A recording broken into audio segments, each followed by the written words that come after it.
Good morning, everybody. This is Grant from State of the Spark, and it's a lovely day that I'm super pumped about. So we're talking today about extending your life. What is the one guaranteed way you can extend your life today? Guaranteed. By the time we get done with the show, I guarantee that you can extend the meaningfulness and the richness of your life in this one thing. And if only we could do it all the time. We're also going to be talking about BB-8. Yes, that little orbital robot roving the planets in Disney or Star Wars. And we're talking about how it's actually going to the moon. And last but not least, we're talking about a new word for a new discipline. I love words. I met an awesome person yesterday who was introducing me to all kinds of words. We're going to talk about a new word for a new discipline with archaeology, believe it or not, because we all know Indiana Jones is who I really want to be. But before all of that, you know we're going to be talking about a morning cup of gratitude. What are you grateful for? I want to hear it in the comments. I want to know what is absolutely jazzing you today, what you're grateful for. I want you to reach deep and take a pause. And I want you to close your eyes. And I want you to think, what are you absolutely most grateful for today? What has lifted up your soul? What is one thing you just absolutely could not do without? I remember Root told us when we interviewed him that he is grateful for his parents and how much they have done for him. Today, I'm absolutely grateful. And we've gone through a lot of gratitude. And sometimes gratitude is shallow in terms of the words that come out of your mouth. And sometimes gratitude is deep in terms of the things you say. But I want you to tap your feelings of gratefulness and gratitude. And you have to go inside. You have to shut off the outside world. You have to go into your internal life and go deep and ask yourself, what am I grateful for? And think, man, I am so grateful today. Ooh, Root says he's grateful for his friends. Man, deeply grateful for his friends. And this guy is expanding his friend network in such a huge way. And you can see the living embodiment in Root's life of someone who's networking, not just to network, but to build friendships. And those friendships pay off in a huge way. I'll tell you what I'm grateful for. We Wednesday, Marissa and I, for those of you who don't know, obviously it's been kind of obvious, we have actually, the show's been, we haven't done many of the shows. We've been in and out. Our life has seemed kind of all over the place. We've been narrowing the scope of everything we've been working on to focus on one major thing, and that's getting one of our investment properties up and running. And we got it up and running. We drove away from it Wednesday. We were kind of like, well, I guess that's it. And we turned it over to the management company. And it's just been like, well, what next? And we tried to get it done for Memorial Weekend and we weren't really sure. And last night, creepily, my Ring app buzzed me and showed me that some people had checked in and the management company did its job, at least initially. And our little baby that me and Marissa labored over for about a month is now being occupied by renters. And I'm grateful that the management company is doing its job. And I'm grateful for the infrastructure of investment there. I'm grateful for the time Marissa and I spent. And I'm grateful that this thing is under our stewardship because we really do, DLL really do like this investment property. So that's what I'm grateful for today. What are you grateful for? What's absolutely got you going? You know, in Root's world, I'm grateful that this guy's experimenting. He's now got this insane drone that can fly 100 miles an hour and literally smell gas leaks. It's a phenomenal thing. He's doing huge stuff. But what are you grateful for today? I want you to take like 10 seconds, close your eyes, and ask yourself, what am I absolutely grateful for? And thank the gods that be, thank the oneness, whatever it is that you are grateful for. Make sure you bless that thing and feed it and give it life, because these are the moments that enrich our life. These internal moments of realization, these internal moments of anchoring deep, positive emotion to our life. These are the things that enrich us and make us eternal in a lot of ways. So that's what I'm grateful for. What are you grateful for today? Let's talk about other news. Let's do it. So in other news, BB-8 Yes, the lovable droid is going to the moon. For those of you who watched Star Wars and was joyful to see all the new Star Wars movies coming out, despite how they might have ended, chill out. For the lovers of Star Wars universe, we were introduced to a lovable droid by the name of BB-8.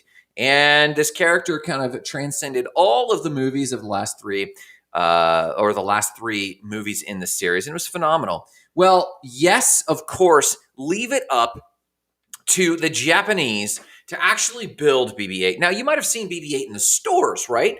The toy BB-8 you can go buy and it rolls around and it works.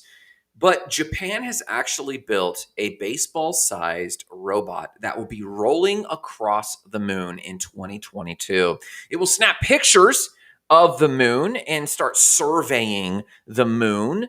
But it will also be collecting data on lunar dust, which, believe it or not, is highly corrosive to most things human. It's super small, it's super sharp, and it's going to be analyzing that a little bit more. There's going to be a lot of construction companies going to the moon. There's going to be a lot of moon bases and moon building, a lot more humans on the moon.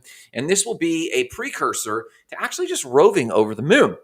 Now, it's about 3 inches or 80 millimeters, give or take, in diameter. It's going to be ultra compact and ultra light. It's actually only going to come up to, they say, 250 grams, which is about a half a pound.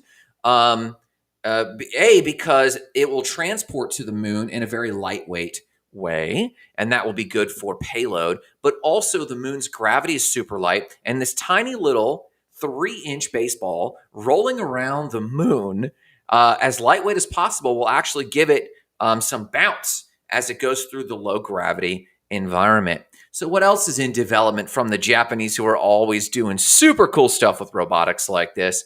Well, next under construction and development is a Toyota pressurized rover. Now, I have speculated for some time that Elon Musk's Cybertruck, all he has to do is pressurize it, and he has built us vehicles for Mars. Solar panels, electric vehicles, pressurized, that are rugged.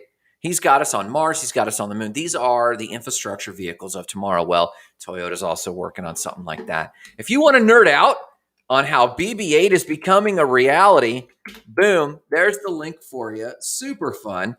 I'm put it over there as well.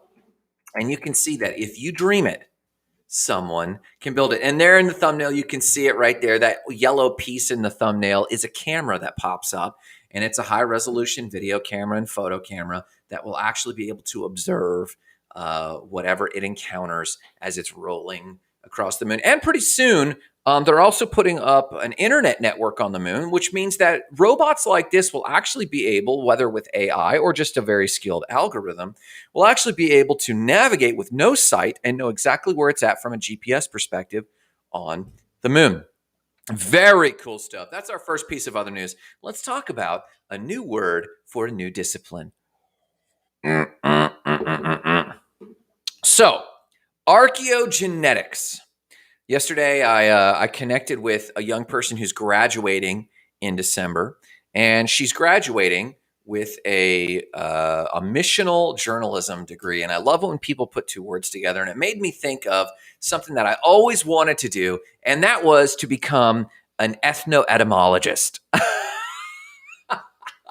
An ethnoetymologist or an anthroetymologist, basically an anthropologist who studies people through the words they choose. And a lot of my psychology study, a lot of my coaching is analyzing what people's self-talk is and how to coach and improve self-talk. Good morning, Trey. I hope you're doing great this morning, sir. Thanks for the like. I love words, and I love you can understand so much about a person based on the words they choose. And in a lot of my coaching, consulting, my counseling, a lot of that is hearing people's words, sometimes listening to the content they say, more often listen to the vocabulary they choose and making sure they pause to think about the vocabulary they choose. I love it when these concepts mash together and come up with a new discipline, ethno-etymology or anthro-etymology. Trey Smith says, my man, I love your show. I miss seeing this guy.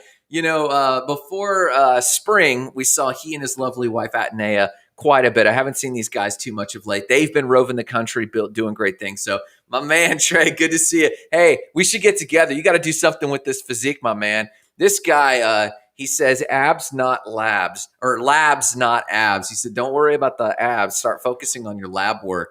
So you got to check out Trey Smith. He's a fantastic coach. I mean, the guy is educated like you wouldn't believe. And if that's not enough to impress you, ask him about his guns. This guy's proof of his own work. Check out Trey, man. So Archaeogenetics, for this morning's piece of other news, there's a project going on called 1,000 Ancient Genomes. About 2 decades ago, it would take years to sequence the human DNA. Trey Smith says, yeah, buddy. Yes, sir. I got you. We'll talk about it seriously now that we've put this property completely done and I'm back to some sort of rhythm. We've got a few trips, but I'm dead serious. We're going to reach out and do something together, bro. So about 2 decades ago, it took about a year or more to sequence a single piece of DNA. Years, actually.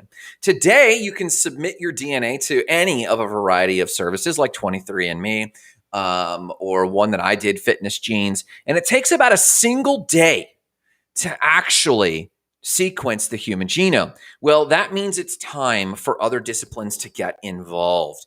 Archaeologists are now extracting tons of DNA, whether it's as the Arctic shelf recedes, as the Siberian glaciers recede.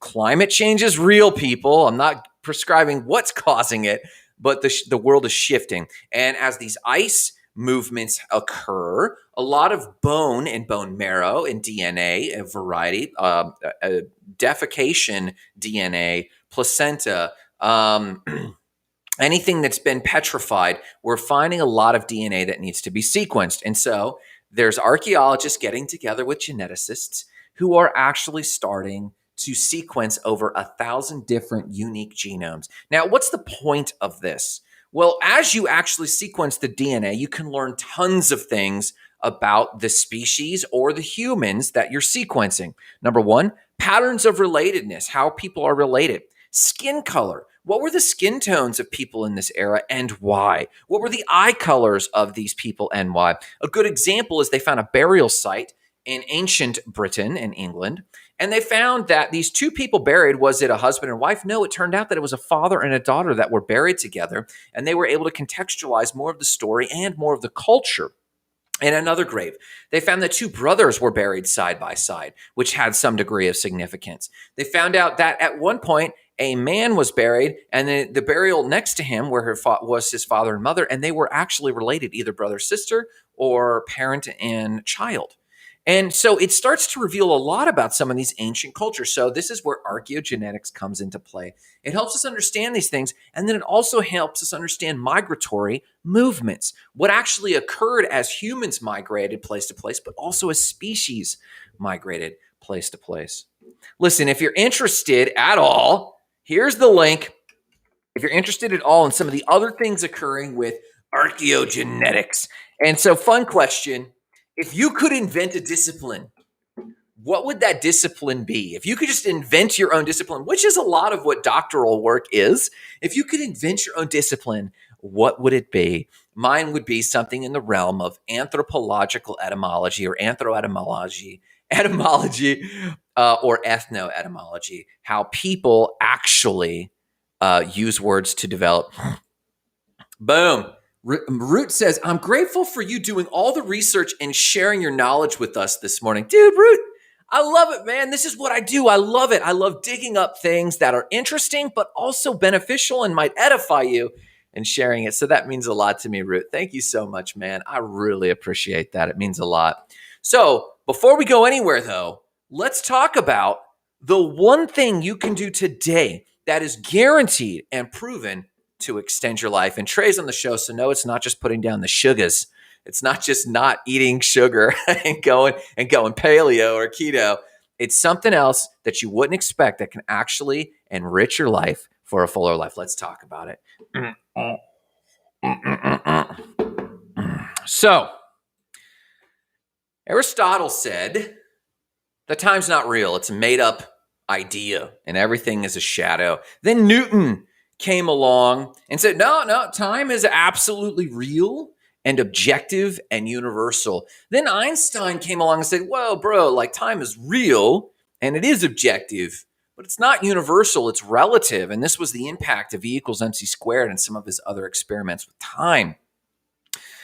And then as we've matured over the years, we've come to agree that, yeah, time is objective. Yes, time is relative. But there's this other element going on. You see, there's a subjective piece of time. And if your life is only measured by the years you have on this planet, well, you're going to live about 80 years. And what of those years will you remember? What of those years will be full and rich and full of adventure? And today, a lot of our experimentation, whether it's archaeogenetics or going to space, we're all trying to live beyond our years. Whether it's Roots Voyager business and leaving a legacy that way, whether it's the books that I write, where's my book? Whether it's the books I'm writing, the blogs I'm leaving, the videos I'm recording, we're all trying to extend our life, to add meaning. And why do we want to extend our life? We want to extend our life to add meaningfulness. We want to have mattered. We want to have reached through all time and said, I mattered. I made a dent in the world. This is why when we're young, we often resort to religion. Religion helps us in so many ways. Trust that we'll live forever, will be eternal. And religion and faith made a huge impact in my life and continue to make a huge impact in my life to this day. Faith. But as we get older, some realism hits us and we start to question whether or not we're actually going to a place with pearly gates or whether we're going to transcend the energetic oneness. And we start to like who we are and we start to like living. We start to like life. And so then we try to capture our life through accomplishments in the world. We try to extend our life and avoid death to actually achieve more, to be remembered. I touched on this a few shows ago where I said, I've heard it said that you die two deaths. Once when they put you in the grave and the last time someone mentions your name. That's been captured in a lot of pop culture, from Macklemore's music to Diego or whatever that one Disney or Pixar movie about the guitarist who went to the land of the undead. There's idea that you do die twice and we want to be remembered. We want to be remembered, but I think it's not even about remembered, because if you think about it and you're dead, you don't care. So it's not so much that you want to be remembered when you're dead. It's the fact that you want to have made your years matter. Trey, my man, says, wow, that's heavy. It is heavy. And I think about this stuff often.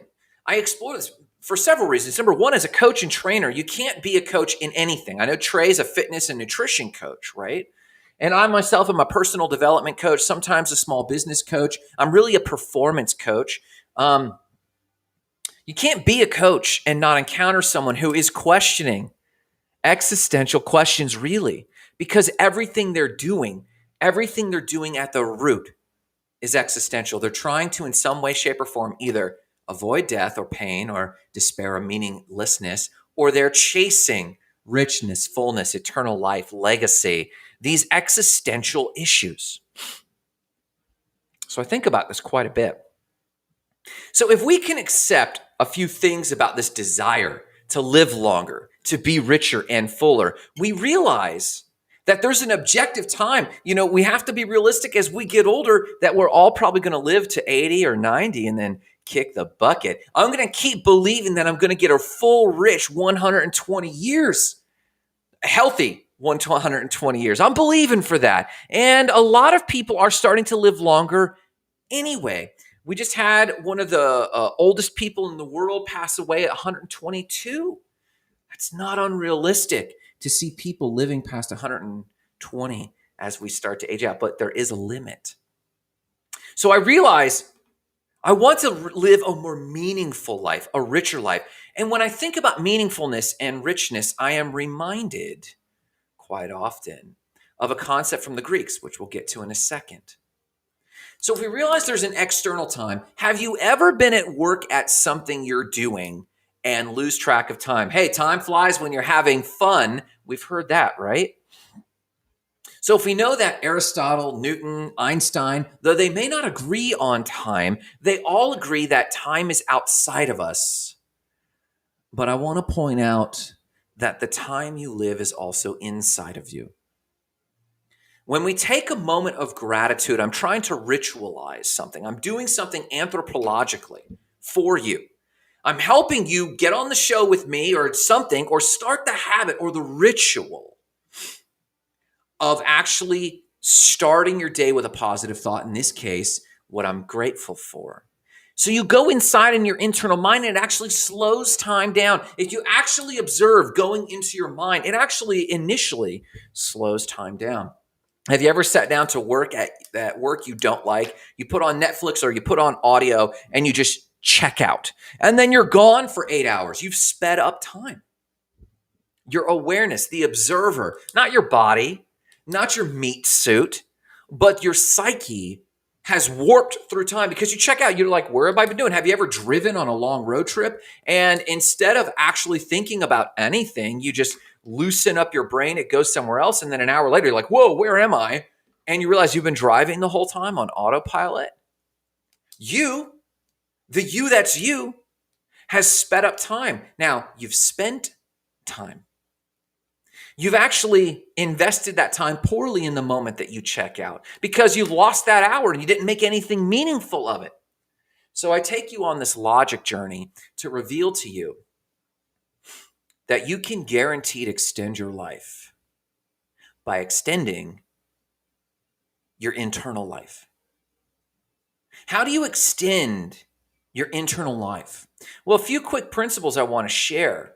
But the one concept that you could hang up the phone right now and stop watching would be this: sanctify your time. We have to sanctify our time. Time is the limiting factor of our dimension. We say that we're often in a four-dimensional space. What's the fourth dimension? I know it hasn't been as we've been in our careers and in our businesses, we don't often think about time. We know we've got it. We look at the calendar quite often, but we don't think about the limit of our life. We cannot penetrate the barrier of time yet, except in here we can. So often we do things we do not like. The world starts demanding of us as we get older. What's worse than all this external limitations of time, as we try to get away in our mind, as we try to go on a vacation and expand the time in our mind and have enjoyable experiences, we keep getting interrupted. Social media interrupts our time. Yes, it definitely interrupts our thinking. Yes, it definitely challenges us out of the other. But yes, I also love technology and I love social media. But one thing it definitely does is interrupt our internal subjective time. People want our time. The more successful you get, the more people want to eat away at your time. Hey, can I pick your brain? Hey, could I grab a minute of your time? Hey, could I buy you lunch? It won't take much time. But we watch our lives, the time of our lives, drip through our fingertips. This is why the more successful people, the older they get or the more successful they get, they start to create barriers to their time. They start to put higher, almost completely arbitrary dollar figures on their time because they're starting to realize the value of their time and accept it. We're starting to spend, the older we get, we're starting to spend more days. And it's been proven that the older we get, the faster time seems. As you approach your 40s, 50s, and 60s, time's flying by. I had brown hair just yesterday, and today it's all white. Some of that is biological, and some of that is neurochemical. But a lot of it is mental habitual, how we are managing our internal life. There are more and more days, the older we get, being lost to monotony. I came up for air. Me and Marissa opened up our latest investment property, as I said in the intro, on Wednesday. And we came up for air. We drove home, and we were kind of shell-shocked that we had done it. Why were we shell-shocked? Because we had kind of tucked our head in the sand like an ostrich for about a month. And though we were juggling our personal life in a very conscientious way, and though me and Marissa ourselves were constantly trying to get better and better as we went through the process, for most of the time, it was just monotonous work that we had to check out for. We came up for air, and it was like I I had been on autopilot for the largest chunks of a month, turning my brain off, because if I actually got to thinking, I would start to stress about the loss of time. But it was an investment property and we were doing X, Y, and Z on it. The older we get, the more time like this starts to get away from us. So we need to sanctify time. Being busy isn't the big deal. Being busy is okay. Having your calendar do what it's doing. But I do believe we need to be dancing internally, externally, and internally in order to extend our lives. Root jumps in here and says, useless desires make slaves out of kings, and patience makes kings out of slaves. So true. Dang, where's this quote, man? Did you come up with this? It's poetic, Root. Root's dropping bombs in the morning. Useless desires make slaves out of kings, and patience makes kings out of slaves. I fully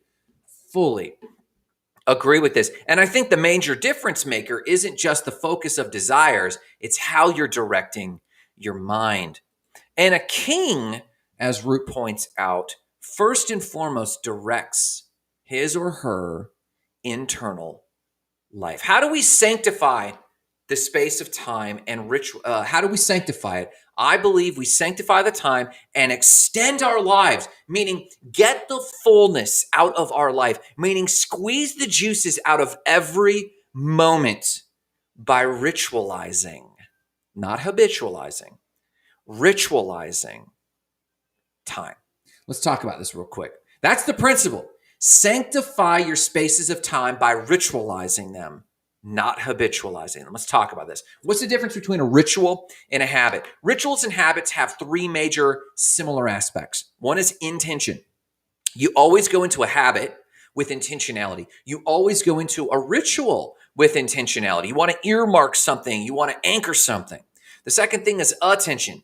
As you're shaping a habit, you always have to focus on it. It takes a lot of energy. It's the same with ritualizing. When you get into a ritual, you have to pay attention to that ritual in order to make sure you're doing it right. Lastly, repetition. Every habit you just got to do over and over and over again. Every ritual requires you to do it over and over again. And that's where the similarities end. Because after that, the major difference is that you get a habit so anchored, you do it on autopilot. That's cool. A ritual, on the other hand, when you get to the end of it, that means every time you do it internally, you think about it deeply. Habits, the goal is to not think about it and just do the act. Rituals are when you do the act, you think deeply about it, but you're still doing the act. So quite often, I see Trey was on the show quite often. Good morning, Jessica. Good to see you. So Trey is a fitness trainer. And of course, he wants to build the habits in people, the habits of grabbing the right food off the shelf.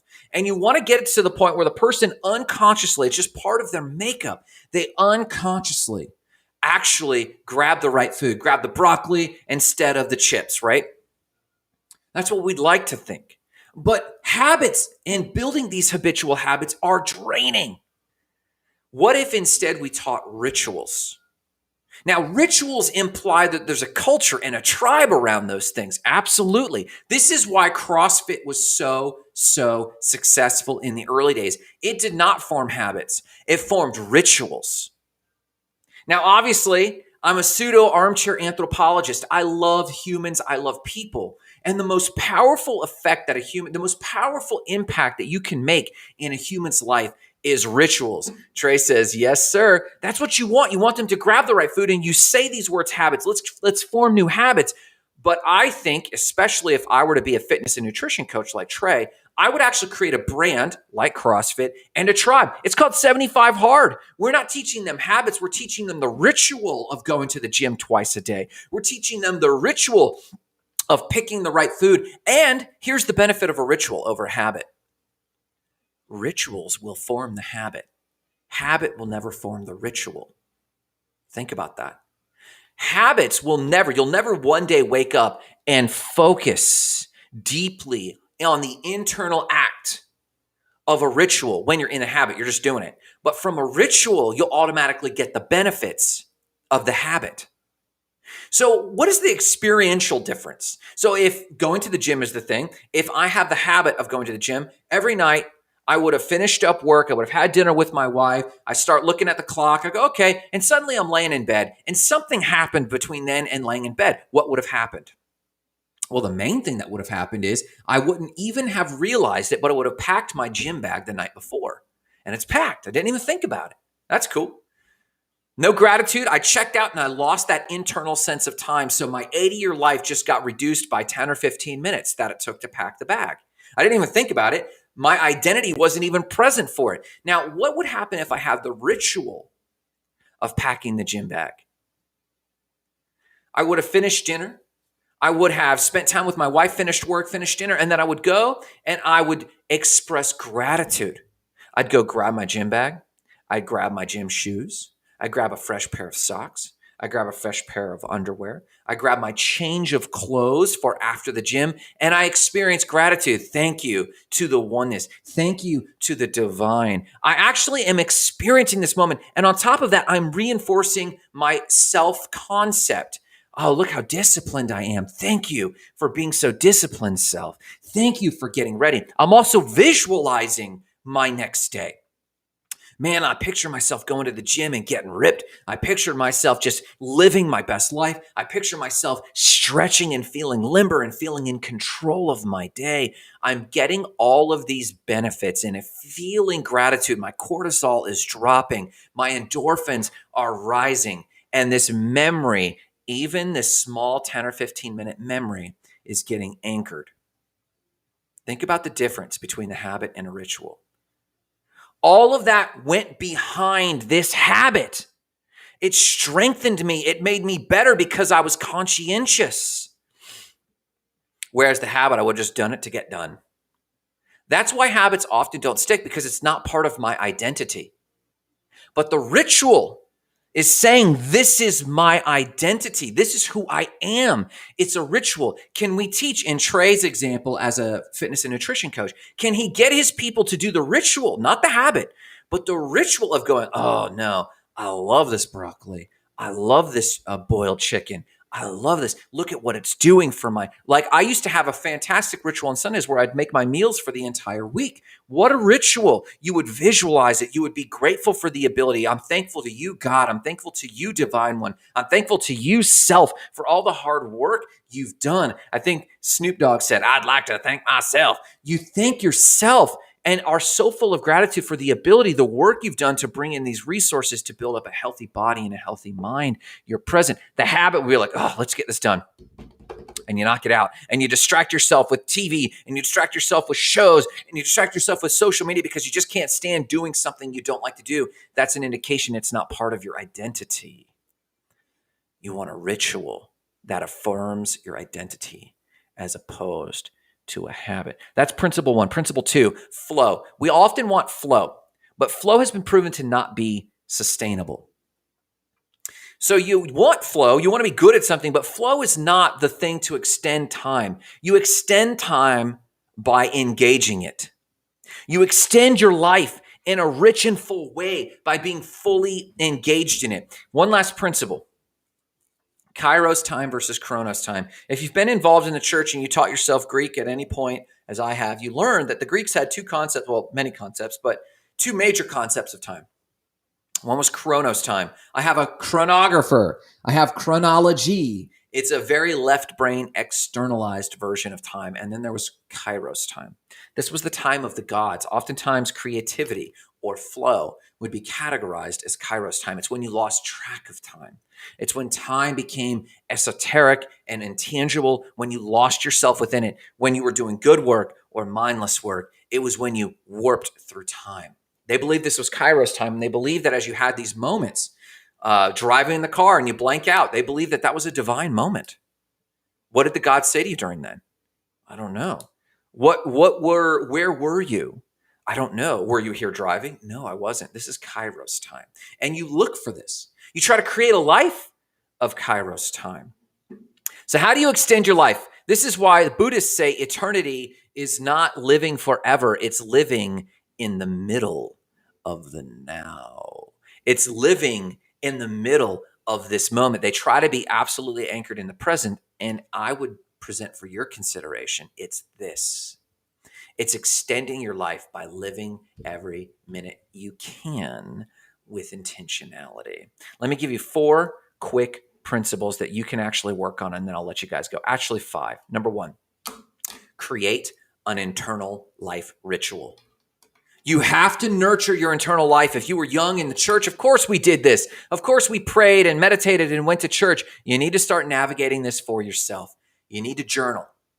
You need to study. You need to sit and read a book that you're not being pulled away with other things, not just from a distraction standpoint, but from an actual studying standpoint. You could listen to audio while on an evening or morning walk. Visualize your day and then journal what your visualization sees. Set aside 15 minutes, 30 minutes. You can live an eternity in 15 minutes inside.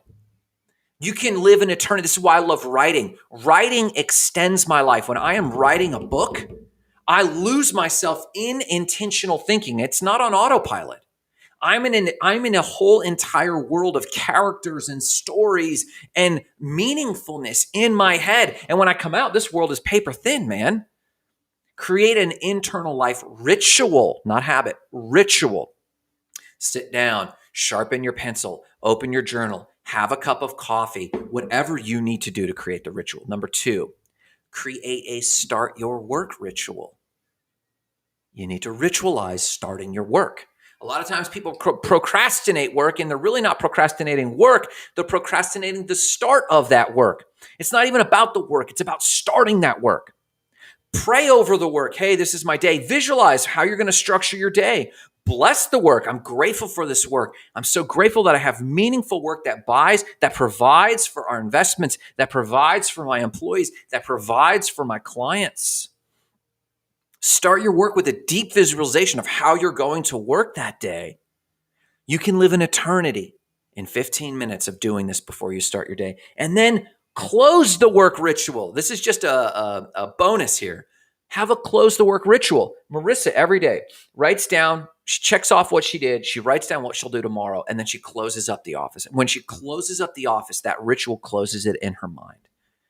But she makes it significant. This bucket of time has been encapsulated. Make sure you have a start the work ritual, but a close the work ritual. Have an eating ritual. We talked about the hidden messages of water in the past. When you pray over water, it actually responds to that prayer and intentionality. Then you drink that healthy water. So if you have, poor water that doesn't crystallize, if you visualize positive things over it, it's a crystallizing water. You can drink it. It ionizes your body better. This is like these experiments have been done. Remember when we used to pray over our food?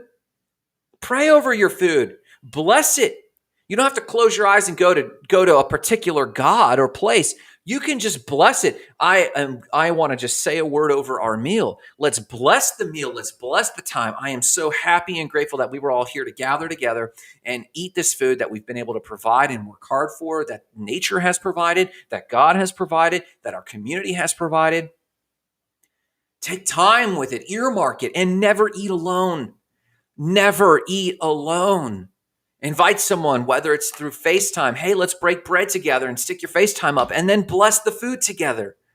Or with a comrade or a potential business partner or whoever or a loved one. Always have an eating ritual. How we start, how we drink water first, how we toast, how we close and clean the dishes. Have an eating ritual.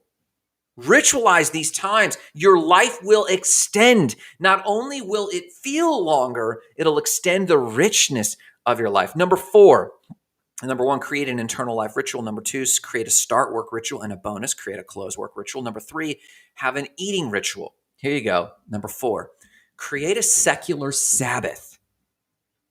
It's not just about cutting off social media. I'm not talking about that. I'm including it, but I'm talking broader. You are so used to skimming headlines. You're so used to making decisions. You need more unstructured thinking time. You need unstructured visualization time. No deadline, no errands, no punch list at all for that entire 12 to 24 hour period. completely unstructured, no demands from your loved ones, no demands. Everyone has unstructured time. In that time, put away your phone, get out, see new things, take new journeys, take a pen and a pad with you and just go somewhere. You know, we used to have these totally crazy things in the church called prophetic drives. Literally get in the car, turn the car over, go inside of your spirit and try to ask yourself, where do you want me right now? And just go there. Go to the coffee shop, talk to someone new, sit back and observe people. People watch, but just go somewhere in your brain, shut off all the inputs and recharge your internal life. And lastly, engage your hobbies. One thing you can do during this unstructured time is your hobby. Your hobby has no huge end goal. You might be working on a project, or in my case, a painting. You know, some of our paintings here. Engage a hobby. Unstructured time where you're fully engaged, thinking about what's next. Okay, what's next? But there's no demand on you from the outside world. This enriches your internal life. Here are the quick 5. Create an internal life ritual. Create a start the work ritual and a close the work ritual. Create an eating ritual. Create a secular Sabbath. Don't have to get religious. You can if you want. You don't have to. Number 5, engage your hobbies. Why? To create a rich, rich internal life. The richer your internal life, the more of your life you will live. There's a scripture that says many foxes, it's the foxes that spoil the vine. It talks about a vineyard and how in a vineyard, it's not calamity. It's very rarely Philistines. It's very rarely a hurricane that destroys the crop. It's little foxes that eat away a little bit at a time. This is the distraction of your life. This is why you check out of life. You check out of life and go on autopilot because the pain of the responsibilities you know you have to fulfill are eating away your life. This is the craving for tiny home living. This is the craving for minimalism. This is what people mean when they say they just want less. What they want more of is an internal life. This is why they want to read books. This is why they want to write. This is why they want to create. This is why you have so many people craving to be artists. And I encourage it. If you want to extend your life, first and foremost, learn how to wield your mind in such a way that you get more out of the life you have. And that fulfilled life will extend your legacy and your meaningfulness, and you will have what you're searching for when you think you're searching for more years, when you think you're searching for more money, when you think you're searching for more respect. What you really want is a full internal life lived as richly as possible. Listen, I love you today. If you need any help or support, please always check stateofthespark.com for updates. If you want to talk and dialogue about these things, please engage us at the Facebook Goals and Gratitude group. Visit us, boom, right there. But no matter what you do today, remember to ignite lives of explosive significance. Have a great day.